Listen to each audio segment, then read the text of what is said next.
काय नाही, देवानं सर्व आणून दिलं चांगलं. काय व्यसन पाणी काय हा? व्यसन वगैरे कोणती व्यसन नाही आपलं. हा त्याच्यामुळेच काही नाही तुम्हाला. एकदम जेवायचं, गाडी चालवायचं, झोप नाही, साईडला लावून झोपत चालू. स्वागत आहे तुमचं आमच्या नवीन ब्लॉग मध्ये. तर आज आपण शेताकडे ई पीक पाणी करण्यासाठी जाणार आहोत. तर त्यासाठी आपल्याला अगोदर आपल्या एका मित्राला पिकअप करायचं आहे, नंतर आम्ही दोघं जाणार आहोत. तर चला. काहीच काळा दिसतं रे भाऊ तुझ्या फोन मध्ये.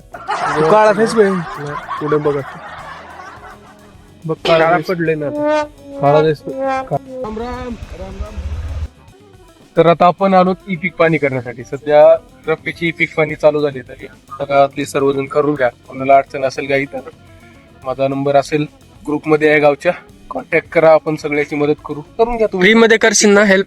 एकदम फ्री मध्ये. फक्त सबस्क्राईब केलेलं पाहिजे चॅनलला. अरे बाप, ई पीक पाणी मी स्वतः येऊन करणार. अरे किती भारी टेस्ट आहे रे बाई. मग नमुना करतो काय. मला तर खूप आवडली मित्रांनो तूर. तुम्ही पण खाऊन कमेंट मध्ये नक्कीच सांगा तूर कशी लागते. रब्बी मध्ये कोणते पीक येतात? एका पिकाचं नाव सांग तू. सोयाबीन. बाहेर शेतकरी म्हणून लॉग इन करून घ्यायचं. नंतर ही पीक माहिती नोंदवा. इथं आपण खाते नंबर